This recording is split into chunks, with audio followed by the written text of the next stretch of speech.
오늘 본문은 유다 자손이 땅을 분배받는 장면입니다. 오늘 본문 속 이스라엘 자손들이 땅을 분배받는 방법은 바로 제비를 뽑는 방법이었습니다. 누가 더 큰 공을 세웠나, 누가 더 강력하고 힘이 센가로 땅을 분배받는 것이 아니라 바로 하나님께서 정해주신 방법대로 땅을 분배받고 있습니다. 이미 민수기 26장에 보면요, 하나님께서 오직 그 땅을 제비 뽑아 나누어 그들의 조상의 지파 이름을 따라 얻게 하라라고 이미 하나님께서 그 땅을 분배받는 방법에 대해서 제비 뽑는 방법으로 정하셨습니다. 그렇게 가나안 땅 정복을 마친 후에 이스라엘 백성들은 어떻게 해요? 바로 하나님께서 정해주신 방법대로 제비를 뽑아 땅을 분배받고 있습니다. 이 과정에서 어느 누구도 왜 이러한 방법으로 땅을 분배받느냐고 반문하지 않습니다. 르우벤 지파도 내가 그래도 장자인데 내가 더 좋은 땅을 차지해야 되는 게 아니야? 라고 반문하지 않고요. 에브라임 지파도 우리의 지도자 여호수아가 속한 것이 바로 우리 지파인데 우리 지파가 먼저 받아야 되고 우리 지파가 먼저 좋은 땅을 받아야 되는 거 아니야?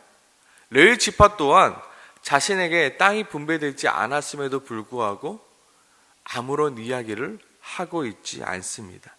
그들은 하나님이 정하신 방법대로, 하나님이 정하신 분량대로 제비를 뽑았고 제비를 뽑은 대로 그 땅을 분배받게 되었습니다. 오늘 우리에게도 하나님께서 정하신 방법대로 순종할 줄 아는 모습이 필요한 것입니다. 내 생각이 맞는 것 같기도 합니다. 그리고 내가 손해보는 것 같기도 합니다. 각자 다양한 의견들이 있고 생각들이 있고 자신들의 이익들이 있습니다. 하지만 우리가 순종해야 되는 것은 무엇입니까? 바로 하나님이 정해놓으신 방법대로입니다. 그들은 여호수아가 제비를 뽑아 땅을 분배하자라고 말할 때 그 방법은 옛날 모세가 말했던 방법이지 지금 우리와 상관없는 방법입니다. 왜 우리가 열심히 전쟁을 하고 땅을 차지했는데 제비를 뽑는 방법으로 하고 있습니까? 어떤 이들이 욕심이 생겨 자신의 희생과 자신의 노력을 이야기하며 자신이 더 좋은 땅을 받아야 된다라고 소리를 높이지도 않고 있습니다. 그들이 행했던 것은 무엇인가요? 하나님이 정하신 방법대로 하겠습니다. 하나님께서 우리에게 제비를 뽑아 그 땅을 분배하라, 그 방법을 우리에게 정해 주셨다면 우리가 그 방법에 순종하겠습니다. 우리에게 중요한 것은 어느 것이 더 공평한가, 어느 것이 더 유익이 되는가, 어느 것이 더 유익한가가 아니라 어느 방법이 더 하나님이 정해놓으신 방법인가입니다. 내 생각대로, 내 방법대로가 아니라 하나님이 우리에게 허락하신 방법은 무엇인가입니다. 이 세상에서도 무엇이라 말합니까? 결과보다 중요한 것이 과정이라 말합니다. 물론 결과도 중요합니다. 그러나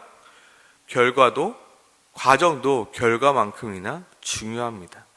결과만 보기 좋으면 과정이 어떠하든 상관없다는 것 또한 이 세상의 논리와는 맞지 않습니다. 우리는 하나님께서 정해놓으신 방법대로 살아야 합니다. 하나님이 정해놓으신 방법대로 결혼해야 하고요. 하나님이 정해놓으신 방법대로 우리의 자녀들을 양육해야 되고요. 하나님이 정해놓으신 방법대로 경제활동을 해야 되고요. 하나님이 정해놓으신 방법대로 교회를 세워 나가야 합니다. 오늘날에도 사탄은 에덴 동산에처럼 먹음직도 하고 보암직도 하고 지혜롭게 할 만큼 탐스러운 것들로 우리를 유혹합니다. 그리고 하나님이 정해놓으신 방법이 아닌 다른 방법대로 우리로 살아가게 만듭니다. 처음에는 하나님이 정해놓으신 방법 말고 다른 길도 있는 것처럼 보입니다. 그래서 그 길을 걷다 보면 결국 어떻게 됩니까? 그 길은 망하게 되는 길이며 그 길은 실패의 길이 되는 것입니다. 하나님의 방법 외에, 하나님이 정해놓으신 방법 외에 더 좋은 길이 보이지만 그 좋은 길은 사탄이 우리에게 유혹으로 허락된 길이라는 겁니다. 우리는 하나님이 정해놓으신 방법이 뭘까? 하나님이 우리에게 허락해 놓으신 방법은 뭘까? 결혼의 방법, 아이를 양육하는 방법, 경제활동을 하는 방법, 우리의 가정을 세우는 방법, 우리 교회를 세워가는 방법, 하나님이 정해놓으신 방법이 무엇인가를 고민할 줄 아는 것입니다. 결국 하나의 방법은 무엇입니까? 하나님의 방법은 사랑입니다. 사랑은 오래 참고 온유하며 시기하지 아니하며 자랑하지 아니하며 교만하지 아니하며 무례히 행하지 아니하며 자기의 유익을 구하지 아니하며 성내지 아니하며 악한 것을 생각하지 아니하며 불의를 기뻐하지 아니하며 진리와 함께 기뻐하고 모든 것을 참으며 모든 것을 믿으며 모든 것을 바라며 모든 것을 견디는 것입니다. 그것이 우리에게 하나님께서 허락해 주신 방법입니다. 그러나 많은 이들이 하나님께서 정해놓으신 이 사랑의 방법을 버리고 먹음직도 하고 보암직도 하고 지혜롭게 할 만큼 탐스러운 것들에 넘어가게 되는 것입니다.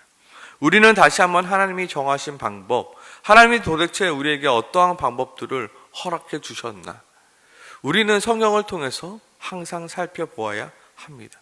세상이 말하는 방법 말고요. 내가 보기 좋아 보이는 방법 말고요. 내가 편한 방법 말고요. 하나님께서 우리에게 정해놓으신 방법이 무엇인지 우리가 깨달아 알고 그 방법대로 살아가는 것이 우리에게 중요한 것입니다. 아마 세상은 우리에게 비웃을 수 있습니다.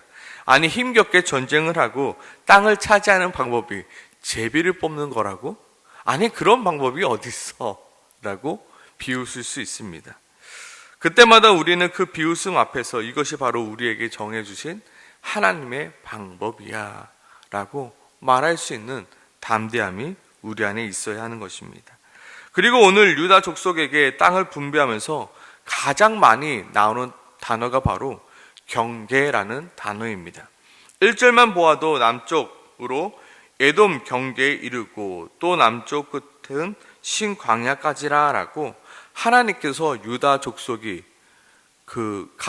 가져야 할 그 땅의 경계를 정해놓고 계십니다. 이 경계라는 단어의 또 다른 뜻을 보면요, 한계라는 뜻이 있습니다. 하나님께서는 유다 민족의 경계를 정해 놓으셨고 한계를 정해 놓으셨습니다. 그리고 그 선을 넘지 못하게 하셨습니다. 아무리 유다 민족이 강해져도 절대로 넘어갈 수 없는 땅의 경계와 땅의 한계를 정해 놓으신 것입니다. 마치 에덴 동산에서 선악을 알게 하는 나무의 열매를 먹지 말라라고 말씀하신 것처럼 너 다 먹어도 돼? 근데 이거만큼은 너가 먹으면 안 돼 라는 한계와 경계를 정해 주셨던 것처럼 오늘 땅 분배에서도 그 경계와 한계를 정해 주셨습니다. 민수기에서도 그렇고 신명기에서도 하나님께서는 계속해서 이스라엘 백성들에게 에돔이라는 선을 넘지 못하게 하셨습니다.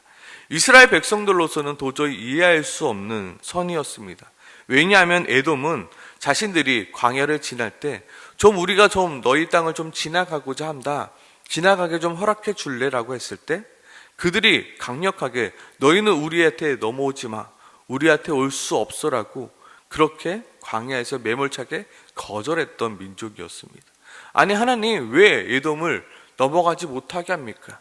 우리가 지금이라도 당장 쳐서 정복할 수 있는 땅인데 왜 정복하지 못하게 거기까지 한계를 정해 놓으신 것입니까?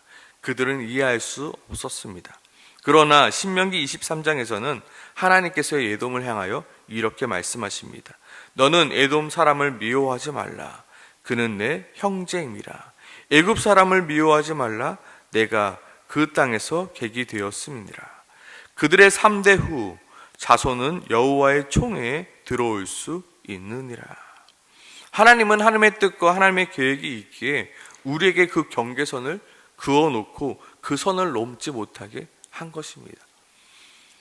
에덴 동산의 중앙에 있는 그 선악을 알게 하는 나무 또한 먹음직도 하고 보암직도 하고, 하지만 하나님께서 먹지 말라 경계와 한계를 주신 것은 나름의 이유가 있다는 거예요. 그것을 먹는 날엔 너희가 정령 죽으리라. 그러니까 너희가 아무리 먹고 싶고 지혜롭게 말 만큼 탐스럽다라도 경계를 지어놓고 넘지 못하게 하신 것입니다. 그러나 우리는 어리석게도 어떻게 합니까? 하나님께서 정해놓으신 그 경계선을 우리의 오만함과 우리의 교만함 때문에 넘어버리고 맙니다. 우리에겐 하나님의 자녀로서 지켜야 할 선이 있습니다. 내가 아무리 할 수 있습니다. 나에게 아무리 능력이 있습니다. 그래도 지켜야 할 선이 있고요. 지켜야 할 경계가 있고요. 하지 못할 한계가 있다는 것입니다. 모든 것은 가하나 모든 것이 유익한 것은 아닙니다. 또 모든 것은 가하나 모든 것이 덕을 세우는 것은 아닙니다. 하나님이 우리에게 정해놓으신 그 경계선을 우리가 지켜 나가야 하는 것입니다.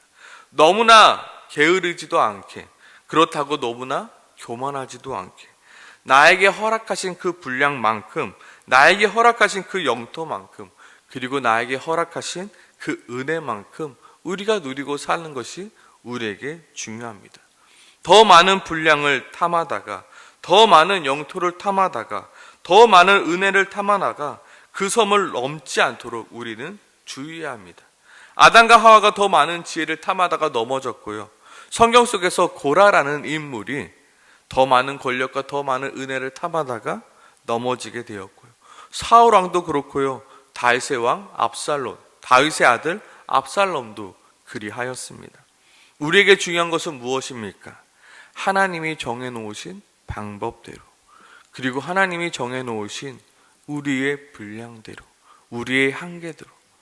너는 여기까지야? 내가 더 할 수 있었지만 하지 않는 거예요. 모세가 그러지 않습니까? 나는 아직 강합니다. 나는 아직 그 가나안 땅에 들어갈 수 있다고요.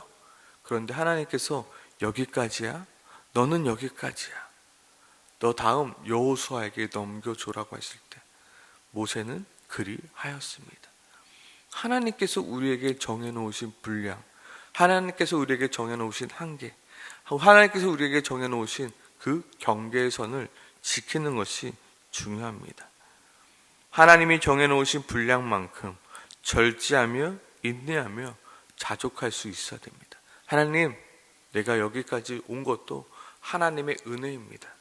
하나님, 우리가 더 많은 땅을 갖고 싶은데 하나님 여기까지 허락해 주신 것도 하나님의 은혜입니다. 내가 그 은혜에 내가 감사합니다라고 자족할 수 있는 마음이 우리에게 필요하다는 것입니다. 물론 두려워하지 말고 놀라지 말고 강하고 담대해야 할 때도 있습니다. 하지만 하나님이 정해놓으신 방법과 하나님이 정해놓으신 그 선에 멈춰야 할 때도 있다는 것을 이 시간 명심하며 나아가길 소망합니다. 오늘 이 새벽에 하나님이 정해놓으신 방법대로 내가 살아가고 있는가? 다시 한번 우리의 삶을 돌아보길 소망합니다. 또한 나의 교만함과 나의 고집으로 말미암아 하나님이 내게 허락하신 그 경계와 그 한계선을 넘으려 하고 있지는 않는가? 우리의 삶을 다시 한번 살펴보는 이 새벽이 되길 소망합니다. 부족한 것만큼 과한 것도 독이 될 수 있음을 다시 한번 이 새벽에 생각하며 묵상하며 나아가며 함께 같이 기도하도록 하겠습니다. 기도하겠습니다.